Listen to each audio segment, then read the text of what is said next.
নমস্কাৰ বন্ধুসকল, প্ৰজ্ঞান ইউনিভাৰ্ছ চেনেলত আপোনালোকক সকলোকে স্বাগতম জনাইছোঁ।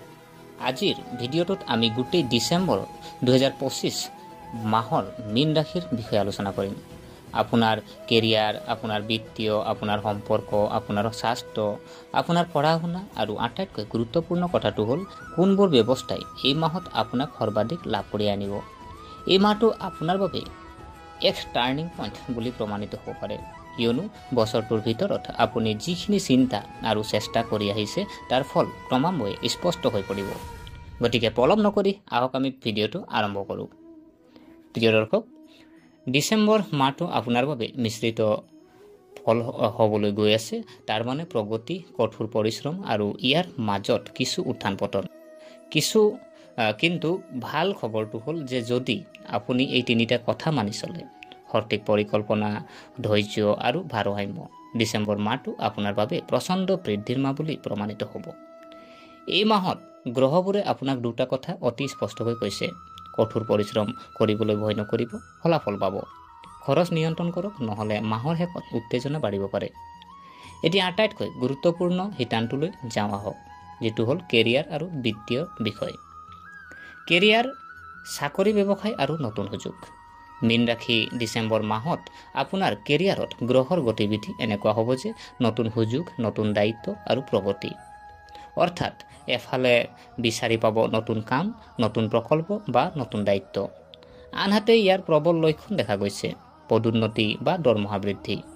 যদি আপুনি চাকৰি বিচাৰিছে, এই মাহত সাক্ষাৎকাৰ, ফোন, চাকৰিৰ প্ৰস্তাৱ, পৰীক্ষামূলক প্ৰকল্প এটা পোৱাৰ সম্ভাৱনা স্পষ্ট।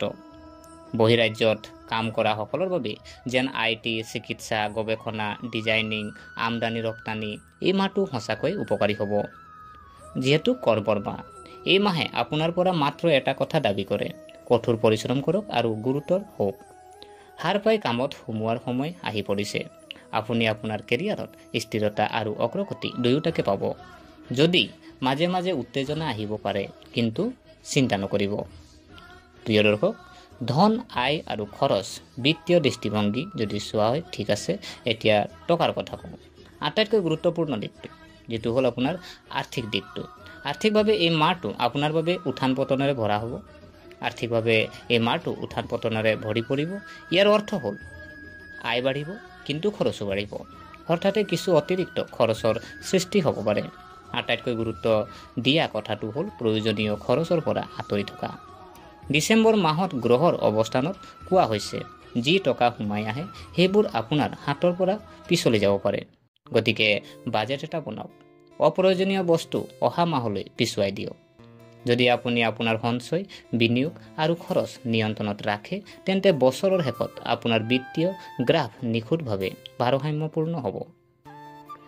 আমি যদি প্ৰেম, পৰিয়াল আৰু সম্পৰ্ক যদি চাওঁ, এতিয়া মীন ৰাশিৰ আমি হৃদয়ৰ কথা কওঁ। আৰু এই ক্ষেত্ৰত ডিচেম্বৰ মাহত আপোনালোকৰ বাবে অতি উত্তম সময় কঢ়িয়াই আনে। প্ৰেমৰ সম্পৰ্ক যদি চোৱা হয়, আপুনি আৱেগিকভাৱে অতি সংবেদনশীল আৰু যত্নশীল হ'ব। আপোনাৰ সংগীৰ প্ৰতি আপোনাৰ মৰম আৰু মনোযোগ বাঢ়িব। যিসকলৰ সম্পৰ্ক কিছুদিনৰ পৰা অশান্ত হৈ আছে, তেওঁলোকৰ বাবে এই মাহটোৱে হ'ল ঘূৰাই অনাৰ সময়। বিশ্বাস, বুজাবুজি আৰু মৰম। অবিবাহিত জাতক জাতিকাৰ বাবে লক্ষণ যদি চোৱা হয়, বিবাহিত যিটো নোহোৱা সকলৰ বাবে এক নতুন সম্পৰ্ক, এখন ভাল সভা বা এটা প্ৰস্তাৱ আহিব পাৰে। বিবাহিত মানুহ, আপোনাৰ জীৱন সংগীয়ে হয়তো আপোনাক দিব সমৰ্থন, বুজাবুজি আৰু এটা সৰু চমক। এই মাহটো সম্পৰ্ক মজবুত কৰাৰ বাবে এটা সতৰ্কবাণী।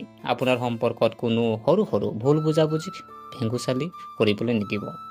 আলোচনাৰ জৰিয়তে তৎক্ষণাত সেইবোৰ সমাধান কৰক, নহ'লে সৰু বিষয় এটাও ডাঙৰ কিবা এটালৈ পৰিণত হ'ব পাৰে।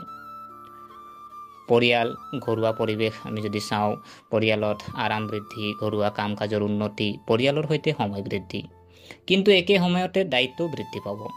কেৰিয়াৰ আৰু ঘৰ দুয়োটাৰে ভাৰসাম্য ৰক্ষা কৰিব লাগিব। এজন বৃদ্ধ সদস্যৰ স্বাস্থ্য অলপ দুৰ্বল হ'ব পাৰে, গতিকে মনোযোগ দিয়ক। স্বাস্থ্য আমি যদি চাওঁ, স্বাস্থ্য আৰু মানসিক অৱস্থা এতিয়া আপোনাৰ জীৱনৰ আটাইতকৈ গুৰুত্বপূৰ্ণ অংশ, যিটো হ'ল আপোনাৰ স্বাস্থ্যৰ কথা কওঁ। এই মাহত আপোনাৰ স্বাস্থ্য সাধাৰণতকৈ ভাল যেন লাগে, কিন্তু এটা কথা মনত ৰাখিব, কৰ্মৰ চাপ, ভ্ৰমণ, অনিয়মিত ৰুটিন ক্লান্তিৰ সৃষ্টি কৰিব পাৰে। গতিকে টোপনি, খাদ্য, ব্যায়ামক আওকাণ নকৰিব। মানসিক অৱস্থা বিগত মাহৰ তুলনাত মানসিক চাপ কমি যাব, আত্মবিশ্বাস বাঢ়িব, মনৰ শান্তি বাঢ়িব। যোগ, ধ্যান, প্ৰাণায়ামে আপোনাক বহুত উপকাৰ কৰিব।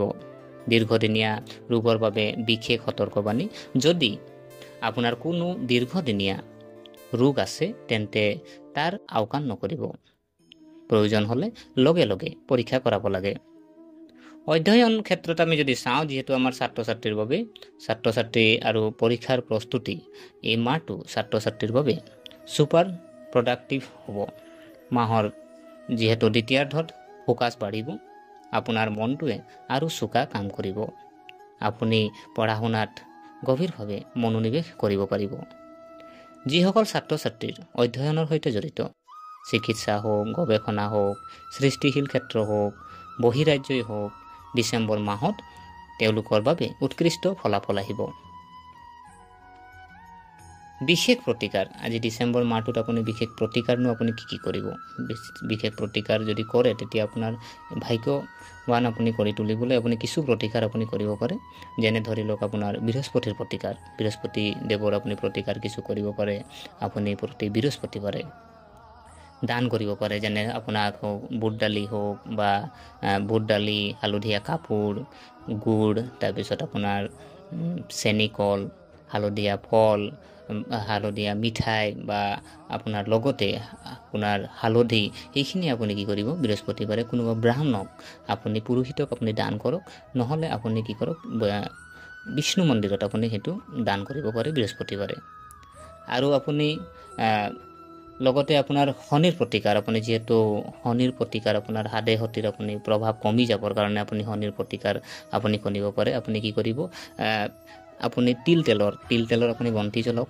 আৰু আপুনি আহঁত গছক আপুনি কি কৰক, বন্তি দিব পাৰে আহঁত গছৰ তলত। লগতে আপুনি এজন আটকজনক আপুনি সহায় কৰিব পাৰে। ইয়াৰ ফলতো আপোনাৰ হদে হতিৰ প্ৰভাৱ আপোনাৰ কমি যাব। আৰু ধ্যান আৰু জপ, যিহেতু আপোনাৰ দৈনিক বা সপ্তাহৰ 2-3 দিন আপুনি ধ্যান, জপ, আত্মচিন্তা আপুনি কৰক। আপুনি মানসিক শান্তি আৰু আত্মবিশ্বাস বজাই ৰাখিব। পানীত কিছু হালধি দি আপুনি ভগৱান বিষ্ণুক অৰ্পণ কৰক। এই প্ৰতিকাৰে গোটেই ডিচেম্বৰ মাহত আপোনাক সুৰক্ষা আৰু ইতিবাচক শক্তি প্ৰদান কৰিব। মানুহৰ আমি চূড়ান্ত, আজি গোটেই আমি চূড়ান্ত যদি আমি চাওঁ যে মীন ৰাশিৰ 2025 চনৰ ডিচেম্বৰ যিহেতু মাহটো আপোনাৰ বাবে কঠোৰ পৰিশ্ৰম, প্ৰগতি আৰু ভাৰসাম্যৰ মাহ হ'ব। যদি আপুনি আপোনাৰ খৰচ নিয়ন্ত্ৰণ, সম্পৰ্কত যোগাযোগ বজাই ৰখা আৰু নিজৰ কেৰিয়াৰত কঠোৰ পৰিশ্ৰম কৰি যাব, এই মাহে আপোনাক এটা শক্তিশালী ভেটি দিব, যিয়ে আপোনাৰ বাবে সমগ্ৰ 2026 চনটোক সফল কৰি তুলিবলৈ আপোনাৰ সুবিধা হ'ব। গতিকে প্ৰিয় দৰ্শক, এয়া আছিলে আপোনাৰ যিহেতু মীন ৰাশিৰ আজি ডিচেম্বৰ মাহৰ বিষয়ত আজি ৰাশিফল গোটেই মাহৰ। গতিকে আশা কৰিছোঁ আপোনালোকে ভিডিঅ'টো চাই ভাল পালে। যদি এই ভিডিঅ'ই আপোনাক কিঞ্চিত মানুহ লাভান্বিত কৰিলে তেনেহ'লে ভিডিঅ'টো লাইক কৰিব, শ্বেয়াৰ কৰিব আৰু কমেণ্টত জয় শ্ৰী বিষ্ণু আপুনি লিখিব পাৰে। আৰু আমাৰ চেনেলটো যদিহে আপোনালোকে ছাবস্ক্ৰাইব কৰা নাই, অনুগ্ৰহ কৰি ছাবস্ক্ৰাইব কৰি আমাক উৎসাহিত কৰিব বুলি আশা থাকিলে পুনৰ লগ পোৱাৰ প্ৰতিশ্ৰুতিৰে আজিলৈ আমি বিদায় মাগিলোঁ। ধন্যবাদ।